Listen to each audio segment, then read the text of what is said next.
Thank you. Thank you for being here. Thank you for coming so far and making such a sacrifice. And I promise you that this will be a good time together. I'll make this worth your while. We are living in a very interesting economic time today, perhaps the most difficult and challenging economic time of our history. And this has always been a challenge for us as salespeople, is to sell against entrenched competition. So I'm going to give you some ideas today that I have shared with many people that have enabled them to double and triple their income. How many people here would like to double their income? If I can show you how, will you give it a try? Say yes. Yeah, okay. Well, I will give you several ideas that other people have used to double their income as we go along.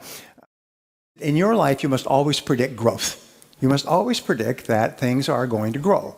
And you must always work as though things are going to grow, because it is your attitude more than anything else that will determine your level of success. Even when the economy is going down, some people and some companies are doing well. Others are not, because sometimes they believe, well, the economy is bad, so we have to cut back and we have to reduce our activities. And others simply respond by becoming more busy and more aggressive. And that's very important for you and I. Well, many years ago when I started off, I did not graduate from high school, and I could only get laboring jobs. And my first laboring job was washing dishes in the back of a small hotel. And over time, I worked in construction, and I worked in factories and sawmills. I know a lot about sawmills. I worked on farms and ranches, and I worked on a ship in the North Atlantic. When I was 23 years old, I was working on a farm and sleeping on the hay in the farmer's barn. At the end of the harvest, I was uneducated, I was unskilled, and I was once more unemployed. And when I could no longer find a laboring job, like you, I got into sales. Sales is the ultimate default job in our society.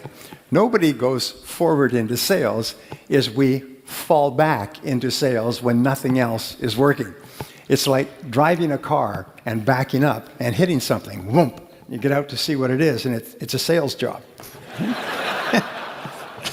And so we say, well, I will give that a try and see what happens. And sometimes your friends say, when are you going to get a real job? Because some people don't believe that sales is a real job. However, the 80-20 rule applies. 20% of people who get into sales realize that this is a great opportunity, that if you sell really well, you can earn more than a doctor or a lawyer or even a politician. You can make a wonderful living in selling, and you can fulfill all of your dreams. In the Western world, 5% of millionaires are salespeople who have sold all their lives for another company, but they sold a lot, and they earned a lot, and they invested the money carefully. So it's possible for you to achieve all your dreams in this field if you become good in selling. So I got into sales, and the only job I could get was knocking on doors, cold calling from door to door. And I had no training and no experience. The only thing I could think of was to work hard. At least it wasn't like working on a farm or working on a ship. It was clean work. So I was told that selling is not really a selling job, it's really a rejection job. And the more rejections you get, the more sales you'll make. This was the totality of my sales training. So I used to get up earlier and earlier each day so I could knock on more doors so I could be rejected more often. And I began starting at 6, 7, or 8 o'clock in the morning when people came to work, and I would knock on doors all day. And in the evenings, I would go out and knock on doors of homes and apartments. I would sometimes work 12 to 14 hours a day. I worked 30 days before I made my first sale. This is not a good way to live, I can tell you that. I was sleeping on the floor of a friend's apartment. I had one change of clothes. I would have to wash out my shirt in the sink at night. I had one tie which came off and clicked back on, and one pair of shoes which were too big for me. So when I walked, it was like walking with swim fins. Ka-plop, ka-plop, ka-flop, ka-flop. And I had to lean forward so my shoes didn't fall off. If I ran, my shoes would fall off. So this was my start. And after about 6 months of knocking on doors and earning just enough to stay alive, I noticed that there was one man in my company who was earning 10 times as much as anyone else. And he wasn't even working very hard. He would start work at 9 or 9:30. He would go out, or a client would come into the office, or he would go out and visit a client. He would have lunch with another prospective customer. He would make sales in the afternoon, and he would quit at 4:30 or 5. And he went to beautiful restaurants, and he had nice vacations. He had a beautiful apartment, and he had a pocket full of money, and he had no financial problems, and he was selling the same product that I was selling out of the same office at the same price to the same people under the same conditions. So I did something, about 6 months later, I did something that changed my life. I still recall this changed my life. In your lifetime, by the way, you have experiences, and it's usually an idea or a concept. Something happens and your life goes in a different direction. And this was the transforming moment for me. I took a deep breath and I went and I asked him, what are you doing differently from me? Why are you making so many sales? And he said, well, show me your sales presentation and I'll critique it for you. I said, my what? He said, your sales presentation. I said, you show me yours and I'll show you mine. Because I didn't have a sales presentation. I was doing what I call the blah, blah sell. I would find a prospect and go blah, blah, blah, blah, blah, until they would start looking at their watch and looking away, and so they'd say, thank you very much for coming in. Let me think about it. Call me back next year, maybe, or leave me some information. And I would go from place to place and get the same response. He said, no, no, no. He said, there's a process, a logical process of selling. And the process has 7 steps. And the first step is to prospect and to speak to the right people. The second is to build rapport and trust with those people.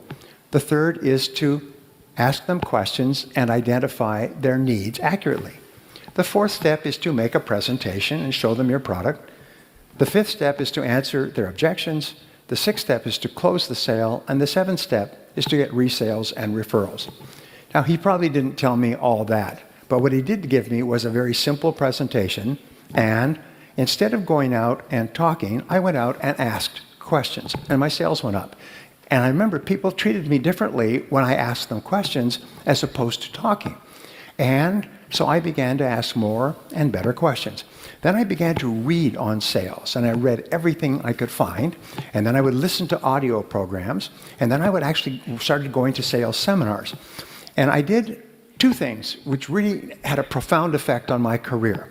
Number one is when I heard a new thing, I would immediately try it out.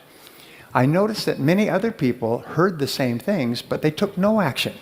They wouldn't take any action at all, whereas when I heard something new, I would run out and I would try it out quickly. Number 2 thing that I learned is that nothing works. Even the best ideas don't work. At least they don't work the first time. And sometimes they don't work the first 5 times or the first 10 times. So I made a resolution that if I heard a good idea, I would try it 5 or 10 times before I passed judgment. 10% of people think about what they want and how to get it most of the time. They think about what they want and how to get it. So I'm going to give you a simple word that you can use for the rest of your career, which will double your income. And the word is how. Say how. Okay. From now on, whenever you have a goal, the only question you ask is how. Whenever you have a problem to solve, the only question you ask is how. If you have an obstacle to overcome, the only question you ask is how. Now, the wonderful thing about the word how is that it triggers ideas, and the ideas are all for actions that you can take immediately. And when you take those ideas, you start to get feedback, which enables you to correct your course and take even better steps to achieve your goals.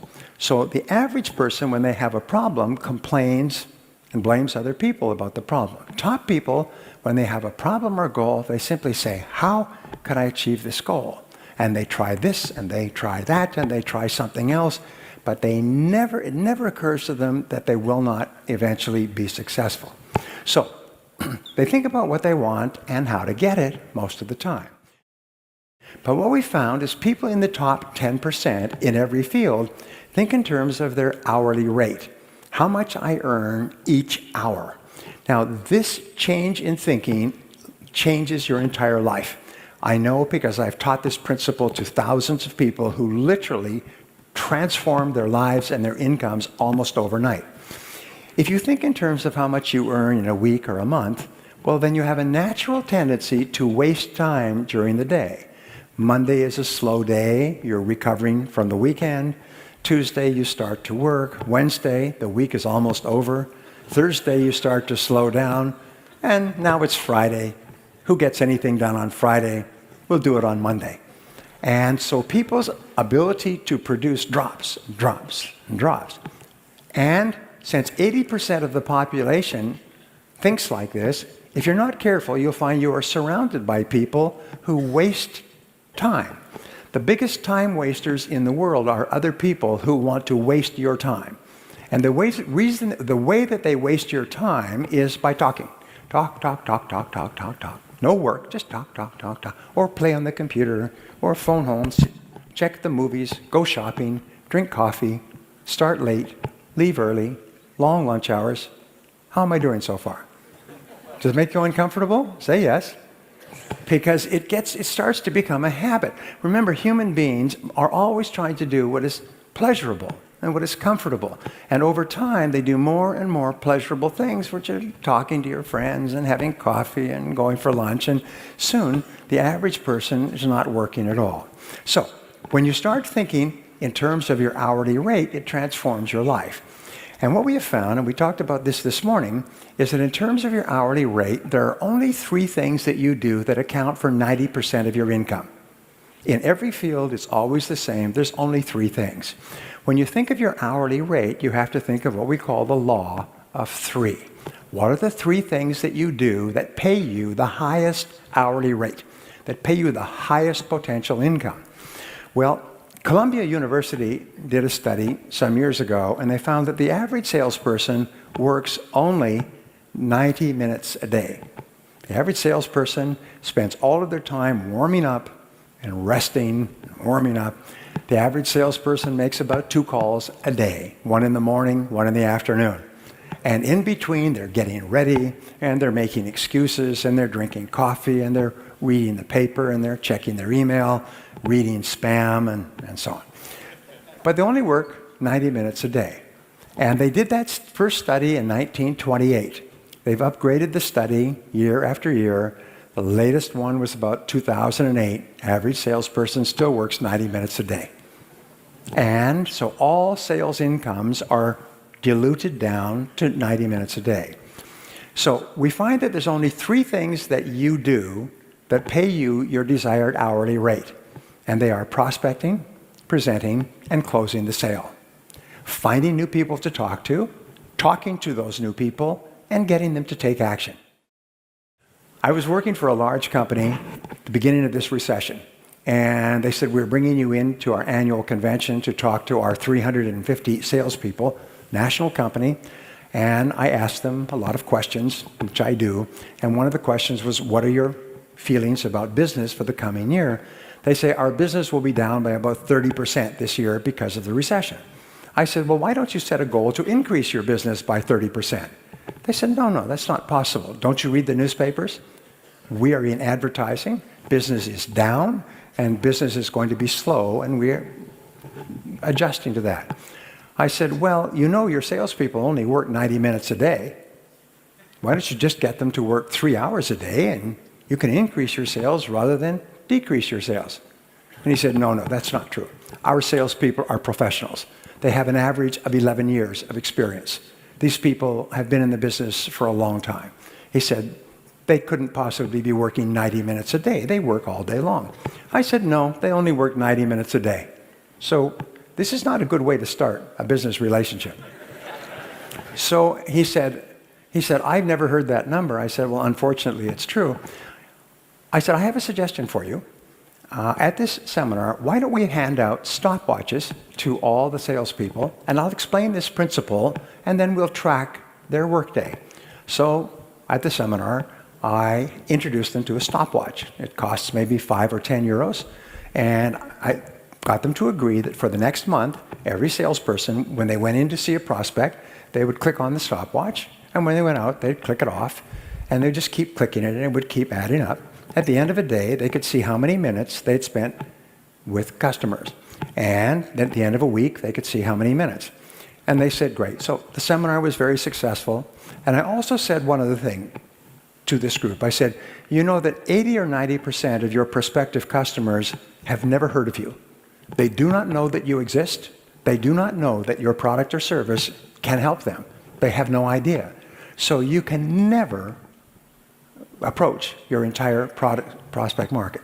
So a month after the seminar, about 5 weeks, I got a letter from him. And it said, dear Brian, he said, I'm writing to thank you for your seminar. He said, I have to apologize. He said, the salespeople reported their numbers from the stopwatches at the end of 30 days, and we found that the average salesperson was spending 90 minutes and 42 seconds a day with customers. He said they have all agreed to increase that to 180 minutes. He said our sales are going up at a faster rate than ever before. This recession is not affecting us at all. A year later, he wrote back and he said their sales were up 30% over their best year in history because the salespeople started calling on people they'd never called on. Natural tendencies to keep calling back on your old customers. They started calling on new prospects and spending more time doing it. Well, what I do is I call this face time. I call it the critical measure of your success, is how much time do you spend face-to-face with customers? And that's the key to the stopwatch idea, is if you can increase or double the amount of time you spend face-to-face with customers, my promise to you is you will double your income. You see, you cannot control where the sale is going to come from. You cannot control the sales result, but you can control one thing. You can control your sales activities. If you control your sales activities, you put yourself under what is called the law of probabilities. The law of probabilities says that by doubling the amount of time you spend face-to-face with customers, you double the probability that you will increase your income. And so you have total control over your income. Just go and call on more people. Just spend more time face-to-face.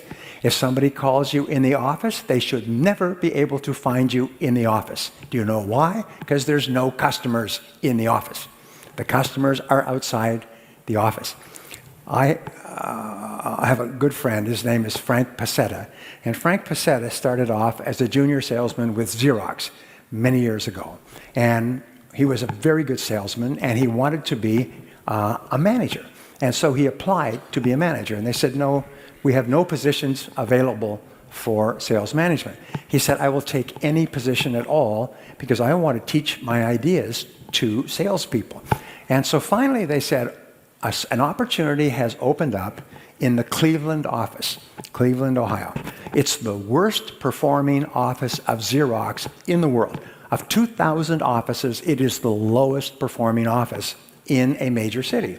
So if you will move, and he lived in California, nice place to live. If you will move to Cleveland, which is called, in English, it's called the Mistake on the Lake. It's an old industrial town on Lake Superior. They call it the Mistake on the Lake. If you will move there, we will make you a manager. So he said, I'll do it. So he packed up his family, drove across country, and there was a notice that the new manager was going to be in the office, and he wanted to hold a sales meeting at 8 o'clock Monday morning.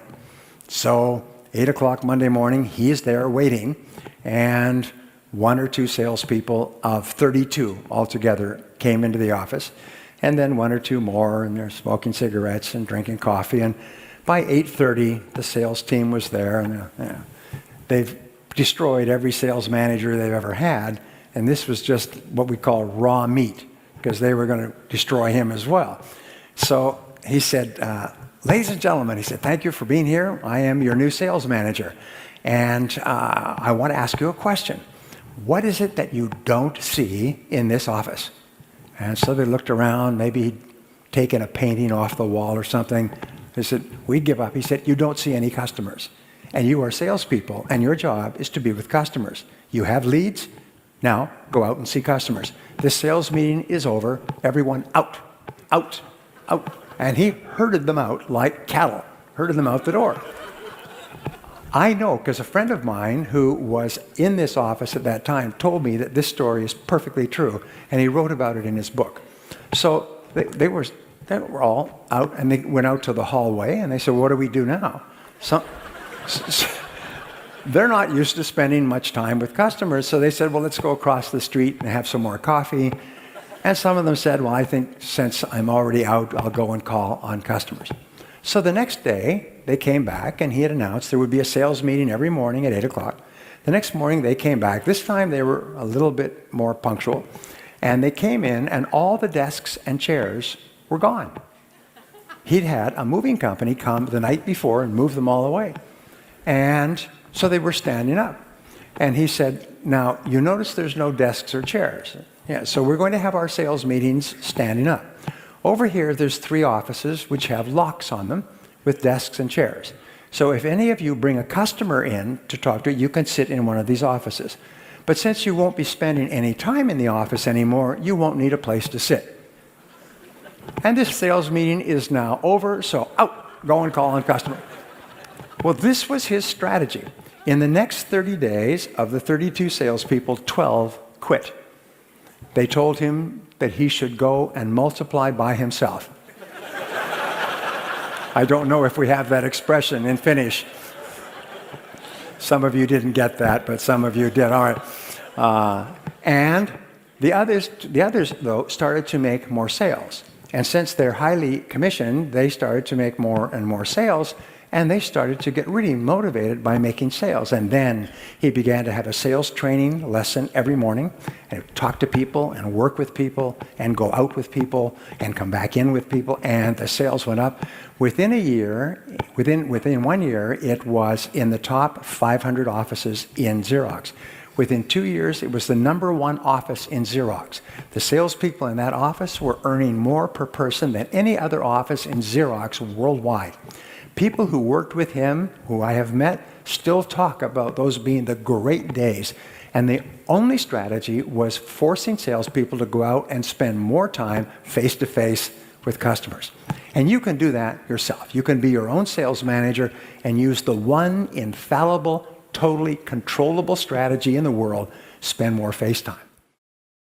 Human beings are very much, they have what is called a cybernetic guidance mechanism, like a guided missile.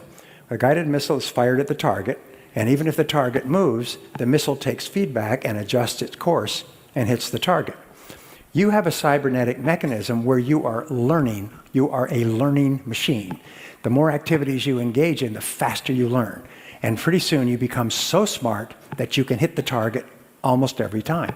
I've worked with people, great stories, who are making 1 sale out of 10. That means that they were getting rejected 9 out of 10 times, but they kept on, kept on. When they learned proper sales techniques, they started to make 2 sales out of 10, 3 sales out of 10, 4 sales, 5. One gentleman in my course came 1 year, came back the following year. He was making 9 sales out of every 10 calls. His income went up several hundred%. He went from living in a small house to living in a large house. He'd been in sales for about 12 years before he learned how to sell professionally, and his sales exploded, because you can't get worse at selling by doing it. You can increase the percentages, but the way you do it is you collect more no's.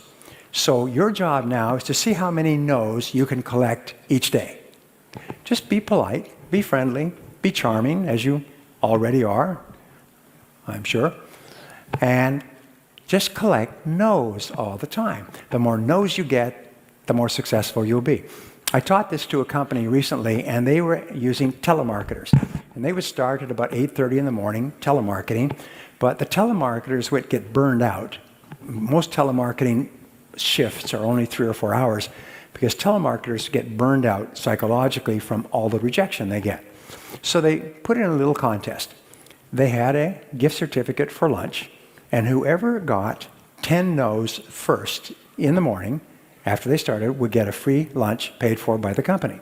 But nobody could start until 8:30. So they'd wait. At 8:30, they'd go ding, everybody would start dialing. No.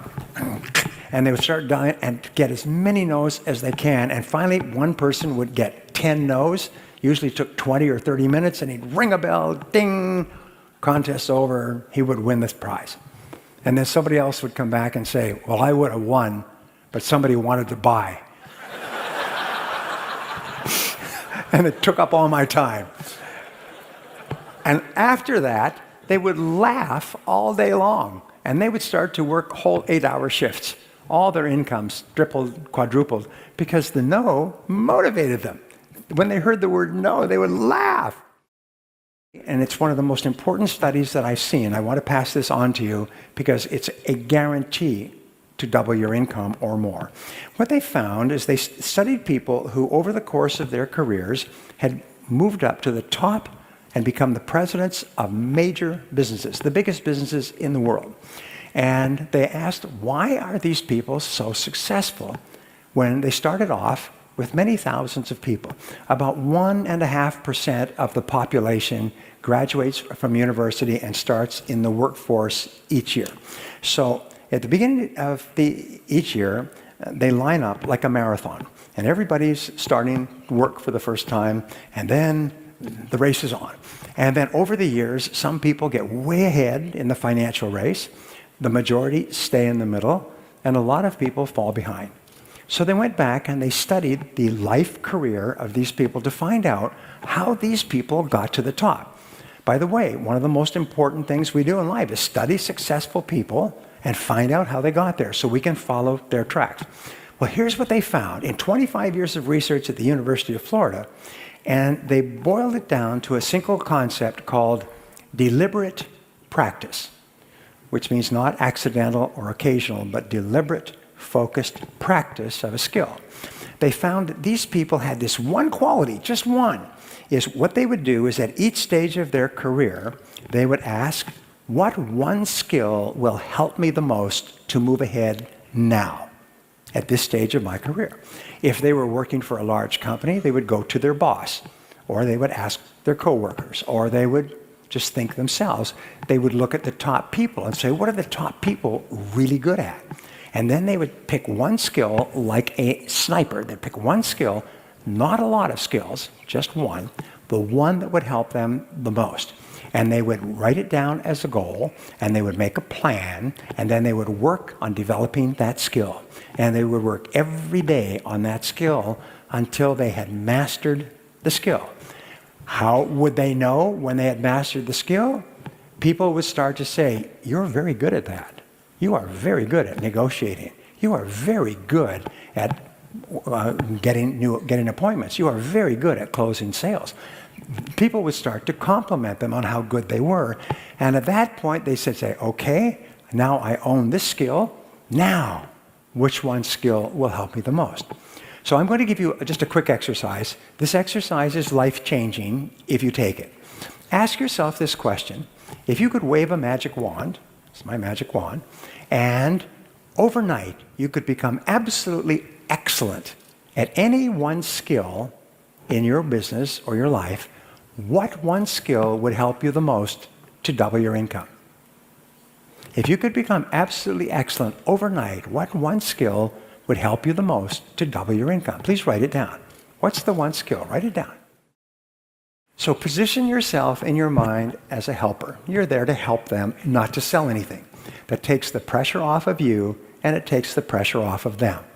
You're almost like a doctor of selling. Now, if you go to a doctor in Finland or anywhere in the world, doctors always follow a 3-part process.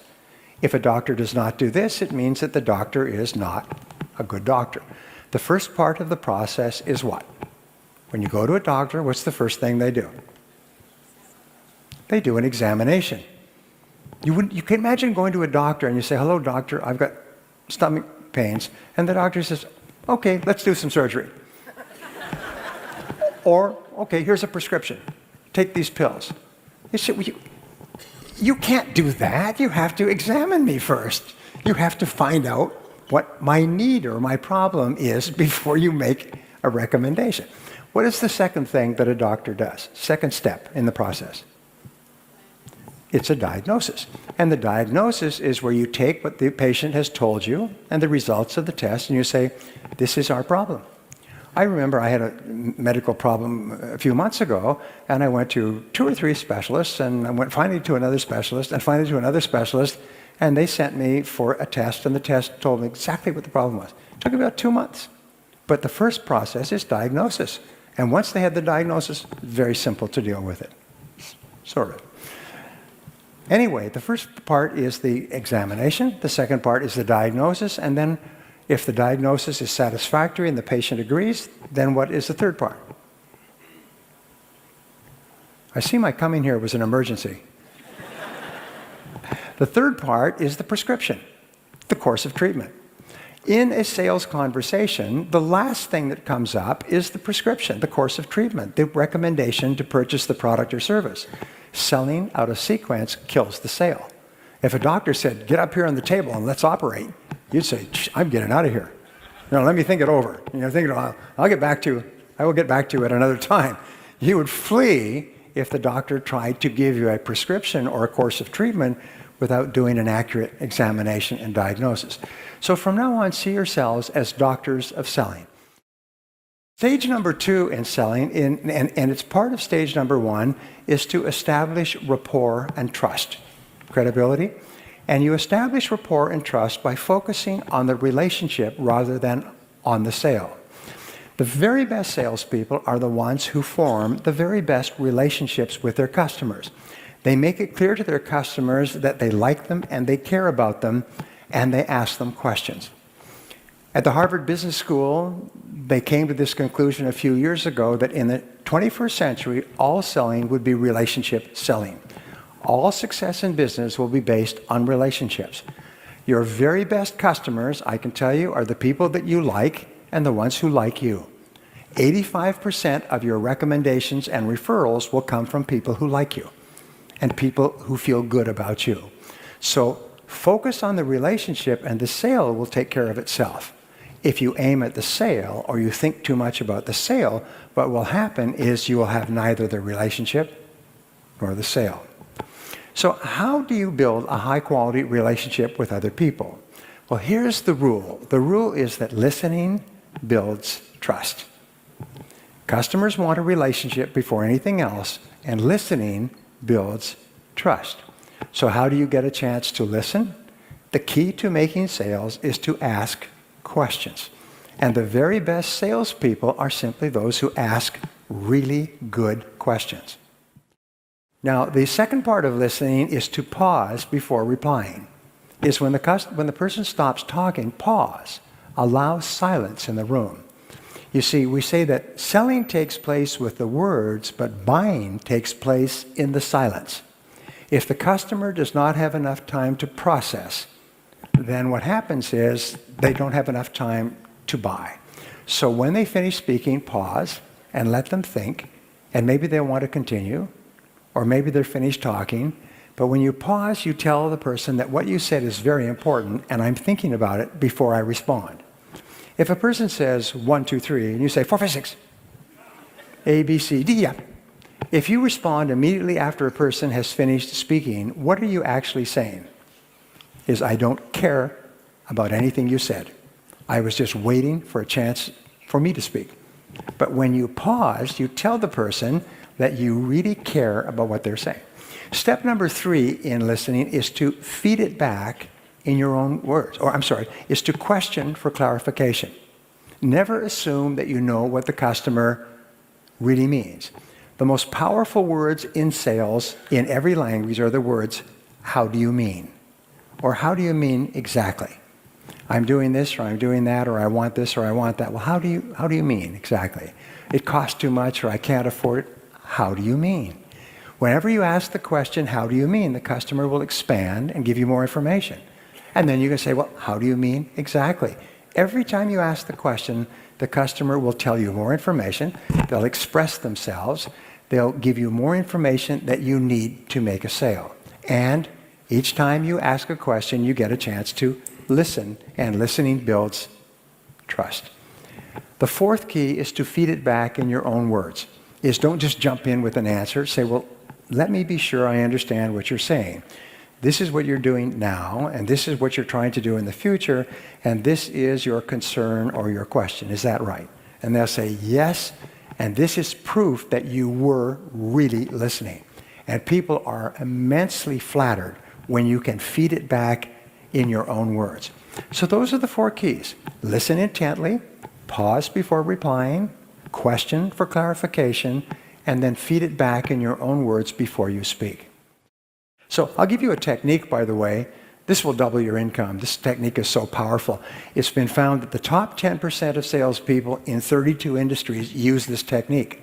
And you teach this technique to people and they won't use it. But in every audience, I say, does anybody use this technique? And there's always be somebody. I'll say, how does it work? And they'll say, it's like their seat was electrified. They'll go, customers love it. I mean, and it's a very simple technique. It's called the agenda close. The agenda close is where you close the person on an agenda. So for example, what you would do is you would say, Mr. Prospect, I know how busy you are, so I've prepared an agenda for our meeting. That now positions you as a professional. It positions you as a consultant. An agenda. You see, only professionals use agendas. Non-professionals go in and just talk.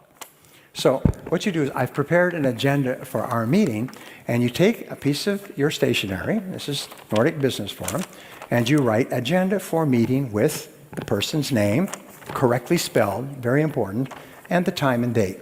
And then you have 5 or 7 questions. Odd numbers are better than even numbers. 7 is one of the most powerful cosmic numbers. So I always think in terms of 7s. So you have 7 questions. And so I've prepared an agenda for our meeting, and you space the questions over the page so a person can take notes. You write it in large print so a person does not have to get a magnifying glass to read it. And then there's 1, 2, 3, 4, 5, 6, 7. Well, customers are astonished. They take it like this, and it's got their name and their time and their business on it. And they sit, and then you have a copy yourself. You say, if we can just go through these questions, then you will know and I will know if this is a good idea for you or it's not. And at the end of the series of questions, you say, well, it looks like what we're offering and what you need seem to fit together pretty well. Can I show you some of the details? And then you shift gears and you shift into the presentation. Now, just like identifying needs accurately is the turning point or the hinge on the gate or the door, the presentation is where the sale is made. You make the presentation by presenting your product or service in a special way.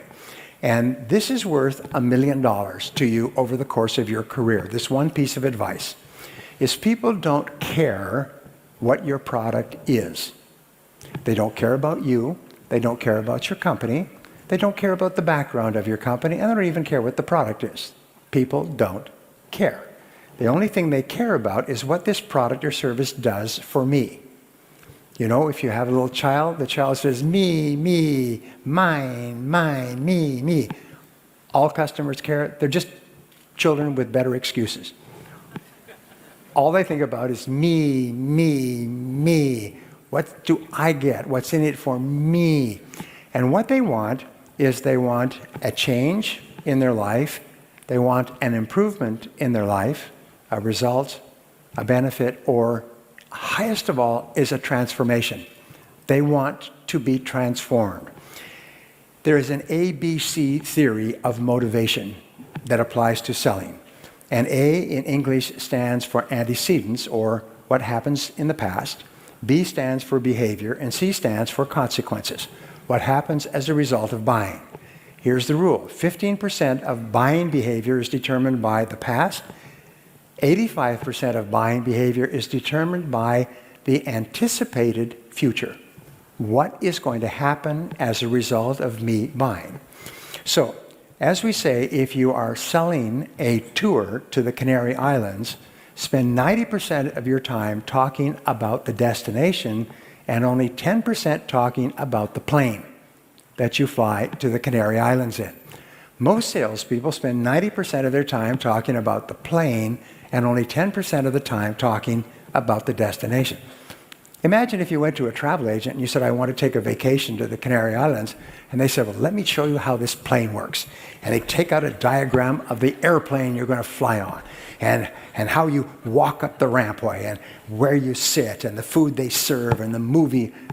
You think, I don't want to hear about this. I just want to know about the islands and the palm trees and the ocean and the warm water and so on. So talk 90% about the change that will take place in the customer's life. Now, going back 6,000 years to ancient Sumeria, when they first began the first open markets, customers have only bought one thing in 6,000 years. Can you guess what it is? Well, the answer is improvement. Customers only buy improvement. The reason they buy is that they feel that the quality and quantity of the improvement will be greater than the cost and the trouble of using it or learning how to use it. When you answer objections, write down and say, what are the objections that I normally get?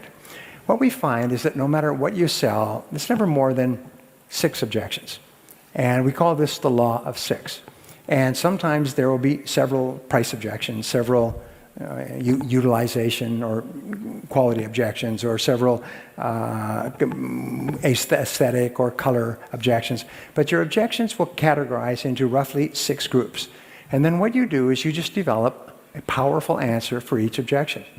I've known salespeople who've gone from knocking on doors to earning more than $1 million a year because they became brilliant at answering objections. The top salesman in the world for many years was a man named Ben Feldman, Guinness Book of Records.